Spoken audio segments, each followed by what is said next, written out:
Hi everyone, Alex Burwell here. I've had a few people message me on my YouTube videos and things like that asking about doing a Looper X, how to get started with it, and basic setup, how to kind of get on board with just using that and going. Here it is, my Looper X down there. You'll notice it's on a bigger board at the minute. I've just set that up so that we have got this microphone, an SM57B going into input 1. And this guitar, which is my Taylor 314, that is going in to input 2.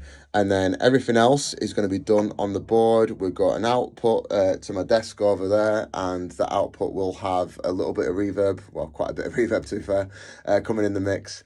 Just a little bit of a starting point for everybody. If you're coming new to Looper X and thinking you can pick this board up, and it will be an all-in effects processor. You just plug your mic and your guitar in and then stick it out into a speaker that doesn't have effects and things like that.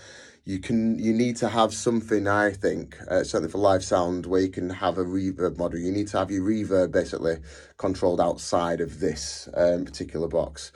Personally, I think the best way to do this as an acoustic guitarist and a loop artist is to have a Looper ABY switch, an ABY switch, which means you can have an input in that is one microphone, and then you can toggle between whether that goes out to your main desk as well as your loop station output, or you have that microphone being passed into your loop station. I do advise doing that. However, this setup, I've got it set so that we have 4 tracks set up. We have track 1, and if I go into the effects mode, we have track 1, which is going to be used as a drums rhythm kind of setup. We have track 2, which is going to be used as an octaver on the guitar to be able to record a little bit of a bass riff. We have an effect on channel 3, which is just basically a little bit of a delay to let me do a bit of guitar fill stuff. And then we're going to use track 4 as a vocal only loop track. And that vocal effects has a 5th harmony built in, and that's the 5th harmony that's part of the Looper X effects presets. So we're going to run through and just have a little bit of a play around with that. Just to let you know about the routines of how I've got it set to work for this. So if you come into here to audio routing, you'll notice that I've got my input 1 being my microphone, which is being a dry send to on all the channels out. The reason it's a dry send out is so that I can still sing through the song, and the effects on the input will not take effect on the microphone unless we're on channel 4. I don't want effects on anything else on the vocals other than channel 4, and I want to be able to sing all the way through, even when I've got my bass riff on. The reason that we're doing that is because when you go into the effects stuff, the effects are assignable per track and they're set on pre. So no matter what is set to go in to track 1, that effect, if it's set on pre, and anywhere to be honest, that effect will affect everything, all inputs, not just a specified input, because you can't specify an input. You're specifying the track, so when track 1's armed, that drum effect, which is just a bit of a pump, will apply to everything. So if I'm singing and I've got track 1 armed, my microphone is going to pick that up. So that is why we're doing the dry send, so the microphone can go straight through to the desk, and the effects will only be affected on track 1. So going back to the input routing now, just to kind of talk a bit through that. So dry send for input 1 is being sent out to all the outputs. I'm only actually using one output at the minute, which, believe it or not, is actually output number 2, with the XLR that's coming out. But if we go on here, you'll see this is the track routing menu, and we've got track 1, 2, 3, and 4. And you can see that the inputs that I've turned on, I've only got tracks 2, 3, and 4 turned on for track 1.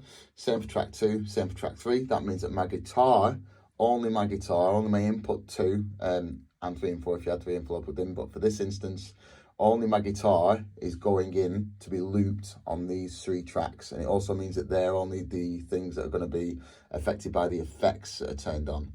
Then on track 4, you can see that I've got my guitar turned off on track 4, and we've got track 1 enabled, which means that my microphone will go into track 4 and be affected by the effects, but it will not take it will not affect anything that goes on with the guitar when the effects are on. One thing of note for that is you noticed on the inputs that I'd done input 1 to be a dry send through to all the outputs.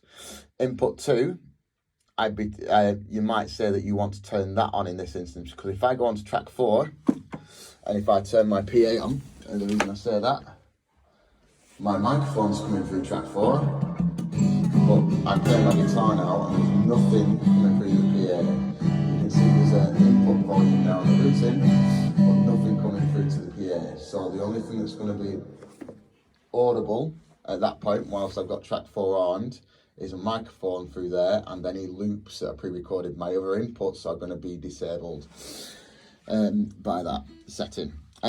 Output on here is set exactly the same, nothing really changed on there, so that's it. Just to talk about the effects again briefly, I've kind of said, haven't I, that we've got track 1 has a drum pump effect on, which is just to try and give the percussion rhythm a little bit of a boost. Track 2 has got an octave effect on, which is just going to affect my guitar, turn it into a little bit of a bass sound. I really like the bass sound on this on the headrush units. Then track 3, as I said, is a bit of a guitar FX fill with a bit of delay, and then vocal 4 on that one. So let's turn it into a bit of a song. Let's just have a little bit of a play around, and hopefully it gives you some ideas on what to do. So let's try and put all that into a song. Just so you know as well, I have got the effects turned on every track. So that means at the moment that I come onto that track, that effect is live, and that is something that I think is really quite good with this workflow if you are going to use it, is that you can just concentrate on recording. You can have presets for these different workflows, and so track 1 drums, track 2 bass riff, it's already going to have the effect on. Track 3 this guitar delay thing, and track 4 just being a vocal only octave effect, or a fifth harmony effect, as I say. So let's just try something very, very simple and put it all together into something. So and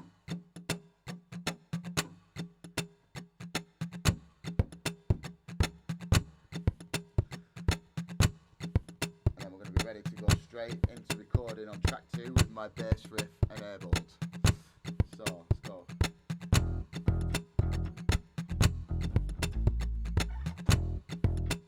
Do you guess what that is already? So now, if I go onto channel 3 and record, I can record my guitar loop straight away, or have my effects. I'm actually going to stop because I don't want the I just want the effects. I don't want to record on track 2 for this. Ready? So.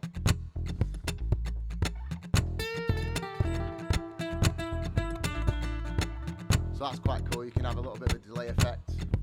Not actually recording now and still making use of those effects. Let's say that I want to turn that effect off and do some recording. Let's go to effects, turn that off, and let's just fill that out with a non-delayed bit of effect. So.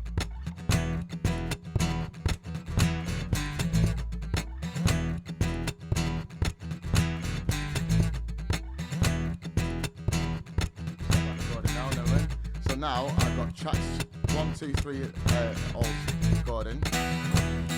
My guitar is live as well. My microphone's live if I want to. If I go to track 4, my guitar is no longer coming through the PA because of that dry send being turned off but turned on for the mic. You'll also notice my mic is a little bit louder than the loop level because it's going out twice. There's a dry send and again into the track. So, but my effect should be on. I will have a vocal effect on this. So we're ready to record onto it, and it's just going to be I can keep playing that. That's not coming through, but you'll be able to hear just my vocal getting recorded now because it's set up. So let's try that. Another one bites the dust. Another one bites the dust. Another one bites the dust. So now I've moved back to track 3. The mic's loose. I can play my guitar again if I want to, but it's all kind of separated, if that makes sense. So, it's all pretty good so far, isn't it?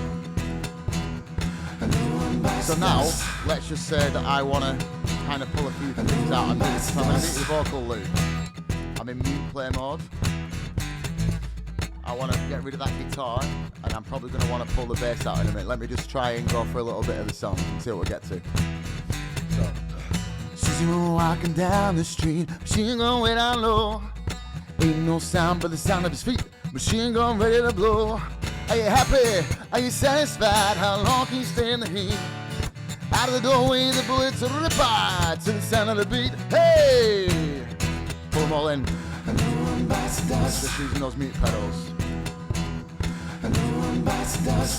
There you go. You can hear a little bit of reverb in the background, getting a bit too much, I think. Bit of feedback. But hopefully that helps you get to grips with how this workstation can work, how it all goes. Good luck.